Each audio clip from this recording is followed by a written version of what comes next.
We're Hi, Anna. live. How Hey, are you? good. How are you? What you been doing? Um, I'm still a little hungover from the 20th. Really? Yeah. Aren't you? I've been so actively working on my Bernie meme game that I have been totally distracted. Yeah. So be careful because I've been sending out all my friends if the landscape and Right. portrait orientation, I mean my meme game is not that good. So I can't like, put things I know I can't put them like things in front of Bernie, but I can kind of do it okay. So I did it to our friend Sharifa and she didn't respond for a while and I thought, oh my gosh, did I offend her? It And was she hilarious. I know. And then she's like, "Can you put him in the bathtub with my son?" I'm like, "Yes, of course." So And we've had a lot of interesting things that have happened in the past week, haven't we? yes, yes. I mean, obviously the inauguration. I mean, phenomenal, beautiful. The poet laureate was, I mean, just Oh, amazing. Erin's going to have to put the link to her speech in our comments in case people didn't see it. It was stunning. Absolutely. We had Garth Brooks, so I was surprised. Garth Brooks came out. I didn't know how that would be, I guess, perceived, but yeah, Lady Gaga. And I mean, come J on. Lo. The thing that's unifying both parties right now, Sheila, is Bernie. Oh my Bernie god. and those mittens.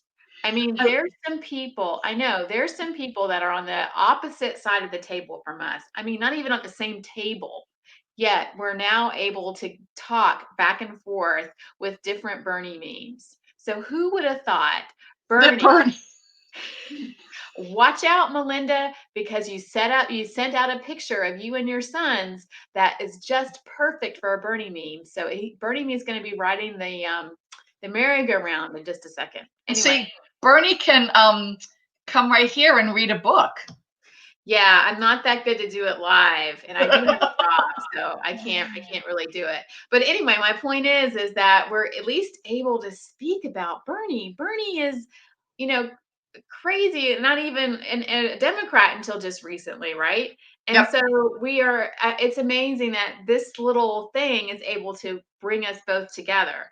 So hopefully, I'm thinking that is one thing that we can agree upon, that Bernie is hysterical and his mittens are to die for, and I really want some. So all of our viewers out there who crochet or knit or actually have some recycled bottles laying around, and you want those mittens? Well, there's a factory in Lawrence, Massachusetts that takes recycled bottles and makes them into fleece. So if you've ever owned a fleece jacket, that's what it is. It's recycled bottles, like Coke bottles and Pepsi. Yeah. Well, I got my glue gun out and I was, cutting up some recycled bottles and like gluing them on the inside of some. So I guess that's not the way you do it. No. Well, who would have known? Anyway, Well, it's very exciting. And I don't know how many executive orders have been signed so far. I don't. like 30. Oh no, Sheila's frozen. Hello, Eric. Now you're frozen. Are you there? There. I'm I here. think he signed like 35 so far, and to hear the opposite side of the aisle bitch and moan about, oh, he, got rid of this. This was to keep America great, and we're like, no, that's why he got rid of it. Well, we'll see how see how this is perceived and how both sides of the aisle come together on it. And then what was interesting as I was reading in the New York Times this morning is we have Fossey back. Hooray! He's always kind Ooh, of been there. I know, right? Dr. ooh, Fauci. He was Fauci, sorry. I'm He was like, able to come back.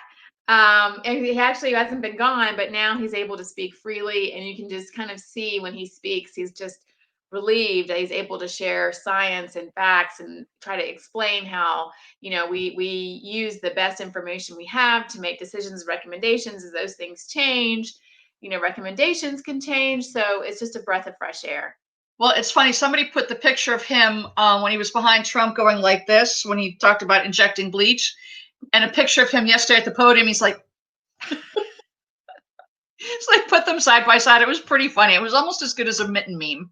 I don't know the meme. It's not dying, and I'm not a big fan. Sorry, guys, I'm not a big fan of the Holderness family. They're okay every now and then, but their little video with "These are a few of my favorite Bernie memes" that was hysterical. It was I'll really have there's a there's- Stephen Colbert does a sea shanty. He's saying, "Oh, sea shanties are coming back. Sea shanties are coming back this year," and he had one about tea and water and rum, and then somebody did it with Bernie. And so the Bernie mouth is going and it's singing a sea shanty, and there's like 3 of them, and then there's 6 of them. It was really funny. And I think that some of the things that they're doing are just, there are too many creative people out in Twitterverse. But if you go on Twitter or Instagram, there's a hashtag called Bernie Mittens. And you can just type in Bernie Mittens and it shows all of the pictures that people have done of Bernie with his mittens. Sheila. How am I supposed to be productive today now that I have that bit of information? You're It's screwed. impossible. Yeah, it's okay. So So, we've got a lot of work. Yeah, Huh? we had a good week of celebrations. We had some fun. Now we have to turn it around. We need to get this vaccine out. So Yep. thank you, Biden, for inactivating some of the different mechanisms we have from a federal perspective to get that going.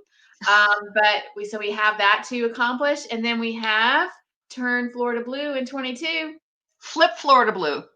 Flip Florida blue. Turn Florida blue. Flip Florida blue. It's in sign language. It's flip. Yeah. Florida blue. Really? Yep. So Christine's working on a T-shirt for us. I actually have Florida flipped. See, but I I don't know love how it. to get that. So I got to, we got to work on that graphic. Well, there's a lot of things that we can do. One of them is make sure everybody's registered to vote. I think we can take a page out of the Fair Fight playbook up in Georgia, which are going to have a Georgia group one night. We'll have to do a I know little. we need to do that. It's just that, yes, I totally agree. The Georgia folks are just beside themselves with enthusiasm. Some of the pictures I saw with the 2 senators, I mean, just it was worth all the hard work to see that. Yep. And hopefully we'll be able to get some legislation through. We can talk about the filibuster, but we have a special guest that if we start talking about the filibuster and what that could mean for both sides, we'd be here forever. So That's true. And it's not in the Constitution, so they should just get rid of that crap. Because one senator like that moron from Minnesota should not be able to stop any legislation going through. Yeah. Well, tell us how you really feel, Sheila. My name's Josh Hawley. Right. So one of the things that we're doing in Hillsborough is getting activists up and running and making sure that giant bird just flew by my window. Sorry, making sure that people are engaged in their community. We know it's 2 years, but one of the things that I know you and I heard was, I didn't know there were Democrats here. So we've got to do a better job of getting out the message and getting people involved. And I think our next guest is really hitting the ball out of the park. What do you think? Totally. And if you've been to any event, you've no doubt met his wife. She is out there, enthusiastic, makes it a point to meet everyone, has these phenomenal outdoor social distancing house parties that we haven't been able to attend yet. Maybe one day we'll be able to attend. Engages everyone. We see her. I saw her at all my Biden events. I knew she would be there. And she and her husband have been out front pushing this agenda, making sure people try to get involved and volunteering. I don't know how they do it, but they're such an inspiration. And of course, they have Baby Joe. They do have Baby Joe. And I have JoJo, which I don't know where he is right now. He's taking a nap somewhere. But yes, we both have Joes. Here he is. There he is. Hi, Javier. Hi. Anna? So, can you introduce yourself and tell us the organizations you represent and how you got involved, and kind of your story as to how we met, and what you think we need to accomplish in the short term, and your I guess goals for the long term. First of all, introduce yourself and what organizations you're involved with and who you represent, because there's so many of them in my mind. Well, thank you very much for having me over. My name is Javier Guerrero, and I'm a precinct captain in the Brandon area, me and my wife. We we're already organizing for 2021 to do outreach and reach out to the citizenship, because it's fine to go and ask people for their vote, but we shouldn't forget about their concerns and their needs in between elections. So that's what we're going to be doing for next year. I also do that with the Hispanic Task Force of the Hillsborough County Democratic Party. The role of the task force is to reach out to emerging Hispanic communities that haven't been engaged in the political process yet, and promote voter registration, promote the emergence of local leaders from those groups, and hopefully put their voice on the table, which right now is not always listened to. And last, I'm also a member of the Hillsborough County Democratic Environmental Caucus. And the role of the caucus is to educate our electeds and to educate our citizenship on the importance of the environment in general.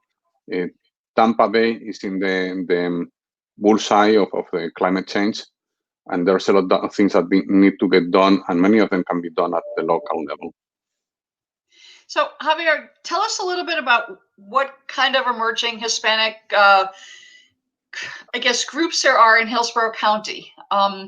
Most of us, I come from Boston, so I just think of Hillsborough County as Cuban, but I'm sure there are more emerging groups other than the Cubans in Tampa. Yeah, well, the thing is, when we think about minorities, we tend to throw them in the same bucket. You talk about Black people. There are many flavors to being Black. There are many flavors to being Hispanic. Every Hispanic has a different national origin to start with, which in many ways determines their perception of the participation in the political process. Different if you come from an established democracy than from a country that was under terrorist attack or under a dictatorship, and you came from that just a few months ago. Then you have Hispanics that have been here for 5 generations, and we think about them as Tampanians. They think of themselves as Tampanians, and many of them don't even speak Spanish anymore.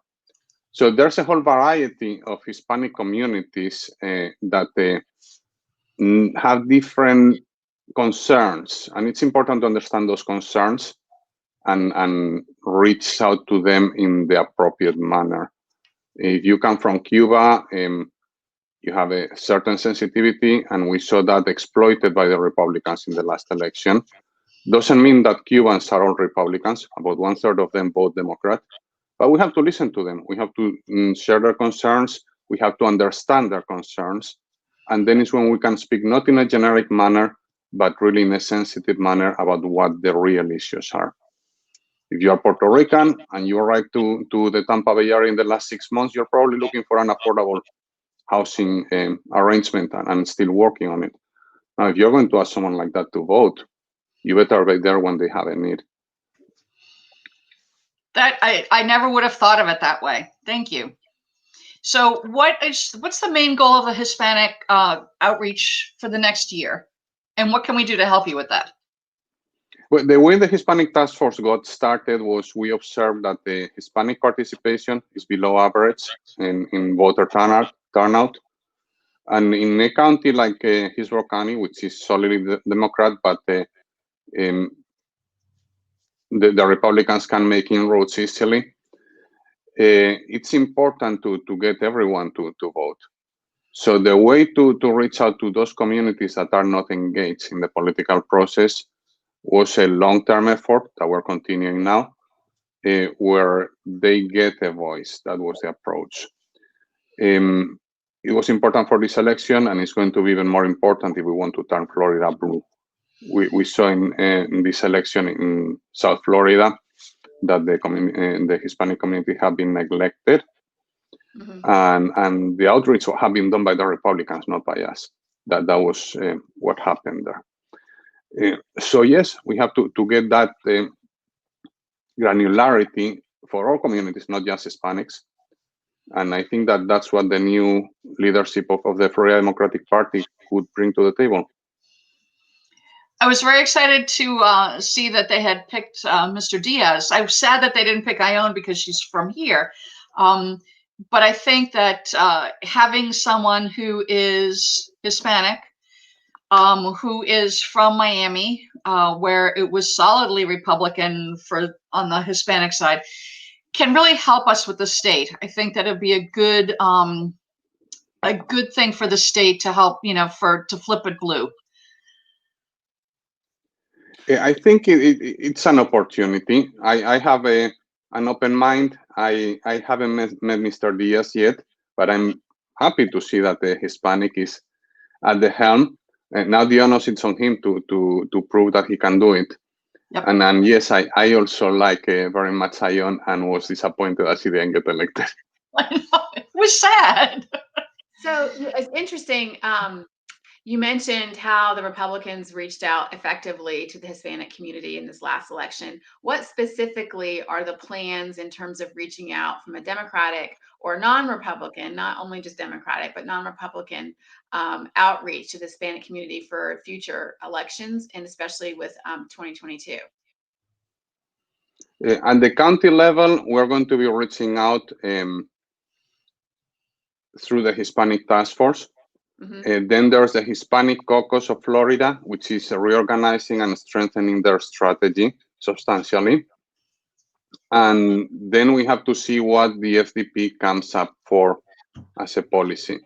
I was disappointed during the last election cycle when I asked, well, what I'm doing, is it clashing with your Hispanic outreach strategy? And the answer I got was, we have no Hispanic outreach strategy. That's entirely unacceptable. Yeah. So I think, sorry. Yes, Obi totally agrees. Obi wants to talk to Joe. That's what's going on. Yeah.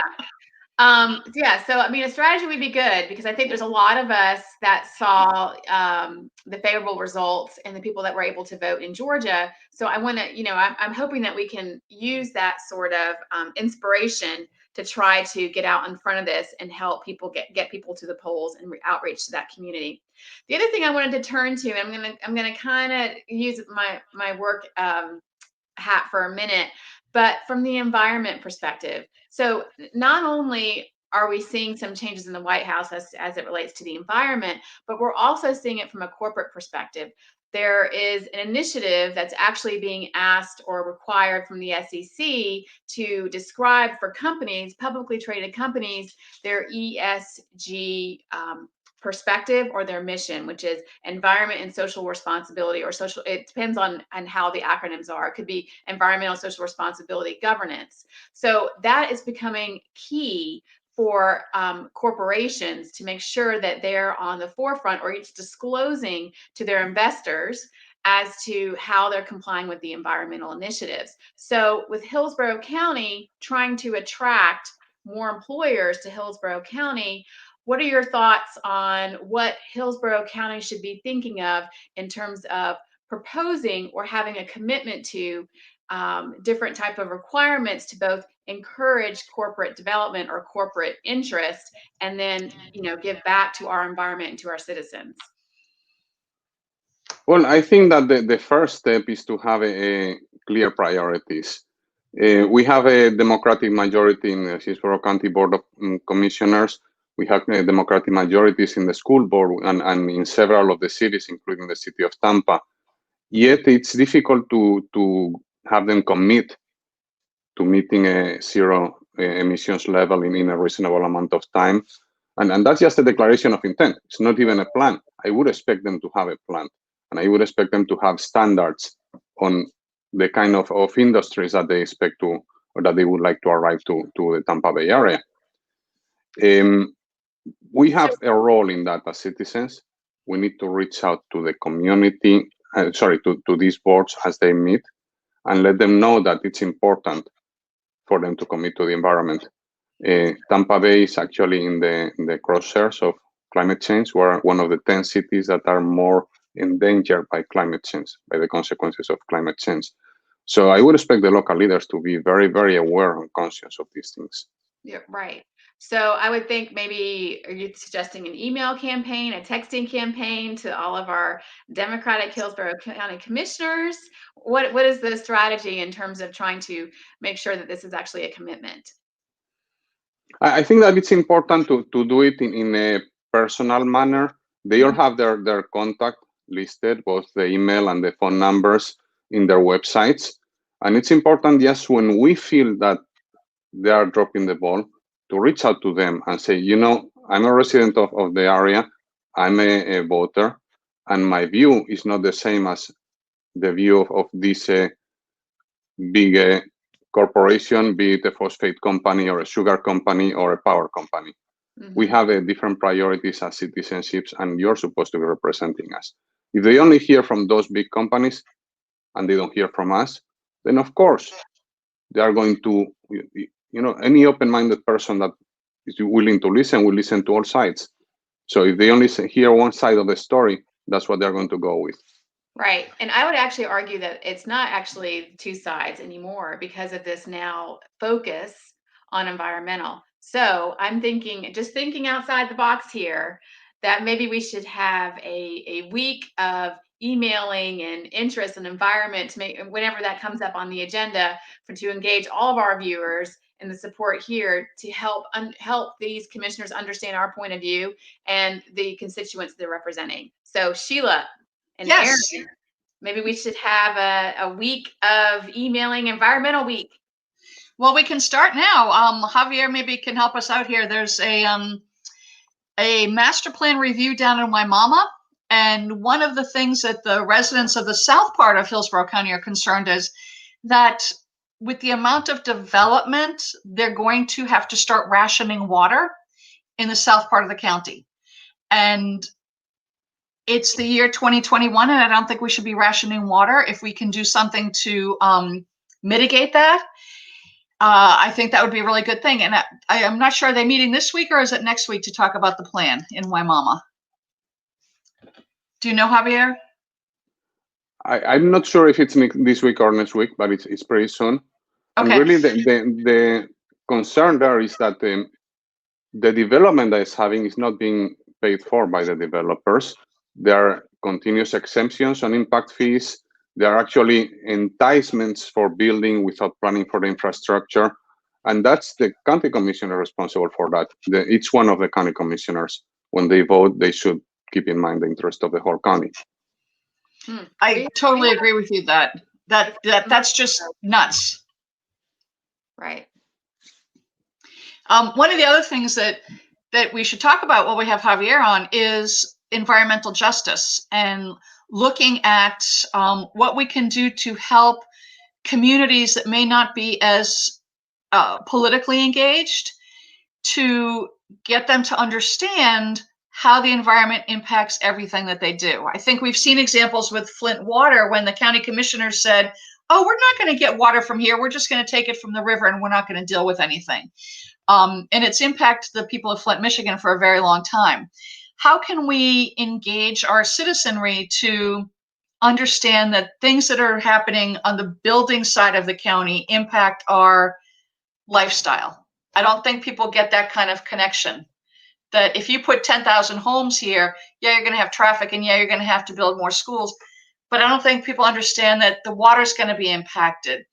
The natural environment's going to be impacted. So what are the things that we can do other than letter writing to help out?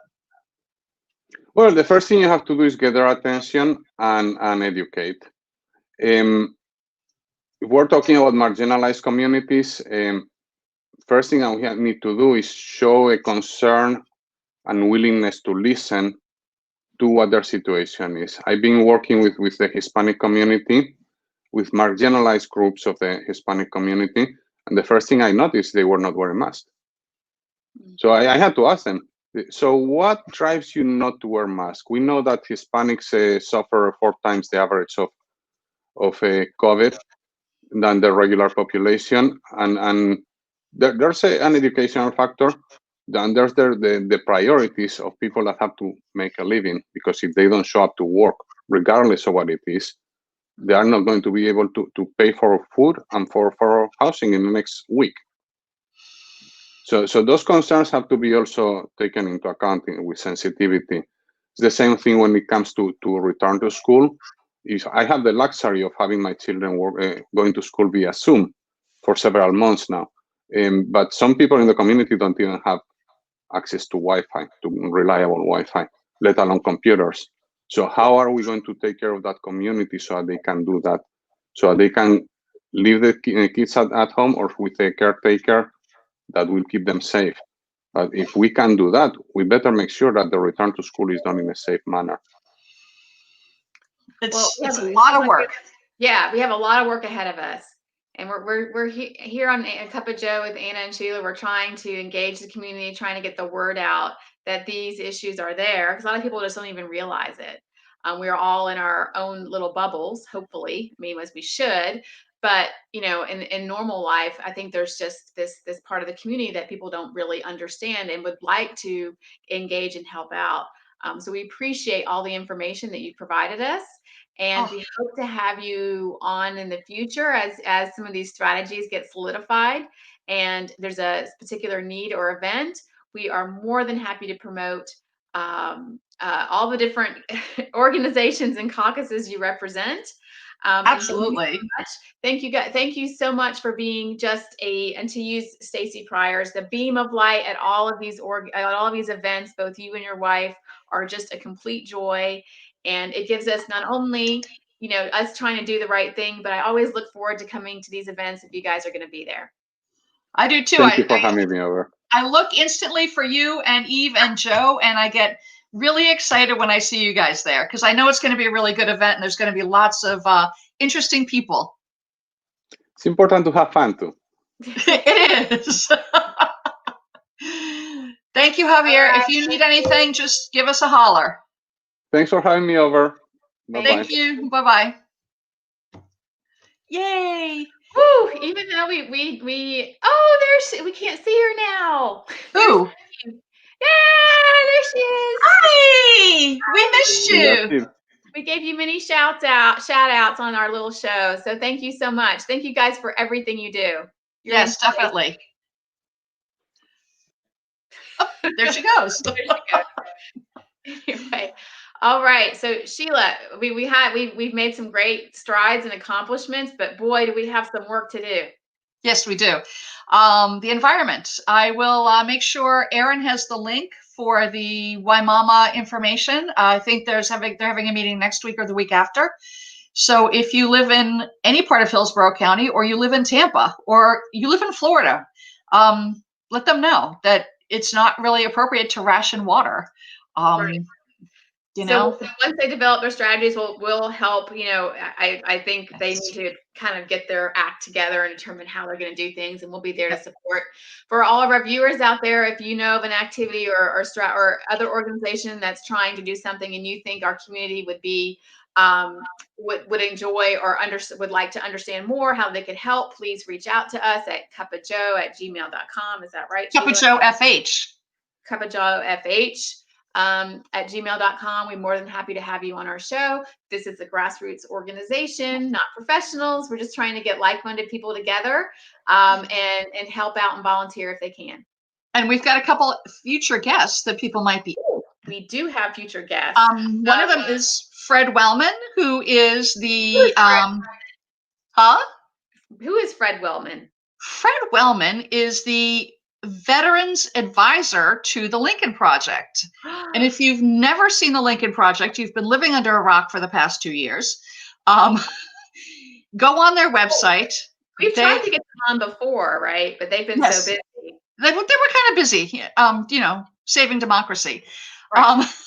So the Lincoln Project was founded by 3 Republicans, actually, to drive 45 out of the White House and to save democracy. And I think they did a pretty good job. I was happy on Wednesday. One of the other folks, I guess it's groups, is One Fresh Pillow. And we know that there's that crazy pillow dude out in Minnesota who was advising 45 on sedition and treason and martial law.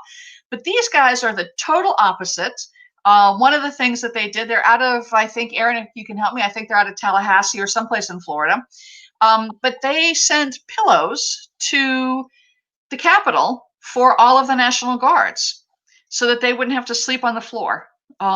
So at least they have a pillow and it's not stuffed with the shredded democracy and the shredded Constitution that the other guy stuffed it with. And sorry, Aaron, I know he's from Minnesota and that's where you hail from, but yeah, Aaron said he's not representative of all Minnesotans. I would agree with you there, but he's crazy. So we've got some good folks. We're going to have the League of Women Voters back on, which I'm very excited about. Even though they're nonpartisan, what they can do for us is help us with voter registration. They will adopt a precinct. So if there's a precinct out there that we feel really could use some help, the League of Women Voters will partner up with folks and help get people registered and get motivated. And they do really good work. And they are bipartisan. Right. They've actually come out and spoke to my company from the Pinellas County side. So yes, I mean, it goes to show you what, like, people can do once they get together and get active in their community. We really can make a change. We can make a difference, Sheila. Yay, we can make a difference. Just us two. And our legions of followers. Yes. Start small. We'll have to put something on the Animal Channel too for Obie and Joe. Yes, true. Obies and Josies. They'll have their own little show. Yes. All right. Well, I'm so excited to see you. Sorry I was not live with you in person, but I was feeling a little under the weather this morning. I think it's the socially responsible and distant thing to do, Sheila. Yep. Whatever I have, you don't want it. No, I don't want to lose 5 pounds that badly. I know that's a diet technique, but I'm not subscribing to that. No, nobody is ever. Well, I think that the week was a great week. It was, I think everybody took a sigh of relief on Wednesday evening. I did when he was standing on the steps of the White House and they were playing Hail to the Chief. I finally could relax because he was inside the White House. Snipers couldn't get him. Bombs couldn't get him. Joe was at home. It was crazy. I have a friend at work that was, I'm not sure where he served in the military precisely, but he said he's in DC now. He said he's never seen DC like that ever. And the only time he's seen anything like that was when he was overseas in action. Yep. So it was very, very sad that had to occur, but I'm glad I'm glad that it went off very well. And I'm so glad for the Bernie meme. I mean, it's the little things that we need to focus on to bring us together. If it's mittens, it's mittens. I think we should start a Bernie mitten group. I did start crocheting at the beginning of the pandemic. It didn't go over so well. Yeah, I have about this much of my crochet project done. Okay. And it's a circle, so it's not like it's hard. Mine was a flower, but it wasn't connected. So I don't know. Anyway, we digress once again. Mine's a wine cozy. I keep drinking the wine, so I can't put it. It's supposed to be like this. Oh yeah. But it covers the whole wine bottle, and it looks like a Santa. So I thought I would have it for Christmas last year. It looks like a DeSantis? No, Santa. Oh, they said DeSantis. I'm like, how would that look like DeSantis? Well, mine was supposed to be a mask. I didn't really think that through. Get it? Through? Yeah. Okay. You're so bad. All right. It was nice seeing you. To Ruth. Bye, everybody. Bye.